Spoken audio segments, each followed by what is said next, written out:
এত বড় একজন স্টার সারা বাংলাদেশে, সে এত ভালো একজন নায়ক ছিলেন, এত ভালো একজন স্টার সম্পর্কে কেন বারবার এসব আসে আমি বুঝি না। কারণ সালমান শাহ যখন মারা গেছেন আমি সেখানে এবিসিতে যখন লাস্ট ছিল আমিও সেখানে ছিলাম। আর ওনার পোস্ট যিনি যে প্রফেসর স্যার করেছিলেন ঢাকা মেডিকেল কলেজে, উনি আমার বড় ভাই।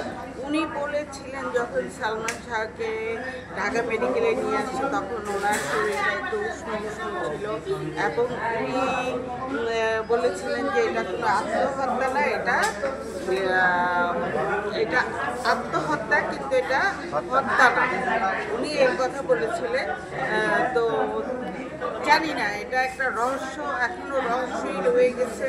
এটা কিভাবে এটা উন্মোচন হবে আমি এটা বলতে পারবো না। আবার উনি যেদিন উনি দুনিয়া থেকে চলে যায় ওই দিন সকালেও নাকি অনেক পরিচালকের কাছ থেকে টাকা নিয়েছিলেন হ্যাঁ ছবির জন্য। হ্যাঁ, আমাদের একজন পরিচালক ছিলেন জীবন রহমান, ওনার একটা ছবিতে, ওই ছবিতে আমিও কাস্ট হয়েছিলাম। ওই ছবিতে সালমান শাহ এবং ওনার বাবা 2 লক্ষ টাকা নিয়েছিলেন। আরও 4 জন পরিচালক এখানে বসা ছিলেন, ওদের কাছ থেকেও টাকা নিয়েছিলেন। তাহলে সে কিভাবে হত্যা হয়, তাকে কিভাবে হত্যা করে আমি বুঝি না। আপা সে যদি আত্মহত্যাই করতো তাহলে তো সে টাকা নিত না। সেটাই আমাদের প্রশ্ন যে সে কিভাবে এটা সম্ভব, এটা কিভাবে সম্ভব। তাহলে তো সেই কথাটাই ওদিকেই যাচ্ছে যে এটা হত্যাকাণ্ড হতে পারে, যেহেতু এটা হত্যাকাণ্ড হতে পারে। সেখানে তো তার বাবাও ছিলেন, সেখানে তার মাও ছিলেন।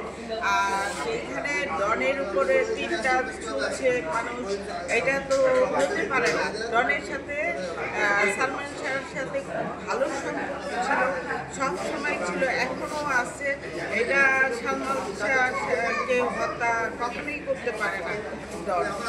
আচ্ছা, আমরা ইতিমধ্যে সোশ্যাল মিডিয়া দেখতে পাচ্ছি যে ডন ও সামিরা ইতিমধ্যে আত্মগোপনে আছে, এই ব্যাপারে কি বলবেন?